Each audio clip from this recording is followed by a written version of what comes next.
Mangga! Oh, Boss! mangga! Bili na kayo ng mangga. Mangga'y matamis. Oo, matamis ito. Ay, wala kang patikiman. Ay, bibigyan ko kayo. Patikim! Hindi, totoo magpapakahiya sa inyo. Ang matamis niya ako bibili. Basta kayo bibili, patitikmin ko kayo. Kanyang ina, pahingayin ka ng ano diya, kutsara, at saka isang kutsilyo. Aray. Ano, matamis ka? Matamis nga. Oo. Eh, magkano ka pala ang kilo? Ay, 50 ho eh. Ha? 50? 50. Nako, ang aking pira din eh. Magkano ka, are? Kulta, 30 eh. 30 na lang! Ay, sabahin nga yung 100 ito. 30 na lang! Kaya ko lang naibigay ng mura, ay di sariling puno. Pala yung sarili puno, iya, 30 na lang!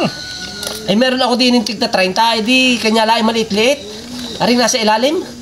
Oo, ayan! Yan. Ay, Ay, isang kilo din. Parang tayong naray, iwanan mo na. At gagawin kong paitlugan sa manok. Ay, sige. Ba kayang hitsura na rin manggang ari? Sabi maliit-liit daw. Ha, medyo maliit-liit nga. Aba, parang may hilaw. Paano ka? Ano ka, ari? Ay, inako! Ay, Indian! Ayan, himpo, ari! Isus! Ay, oh! Oh! Paldi, aray!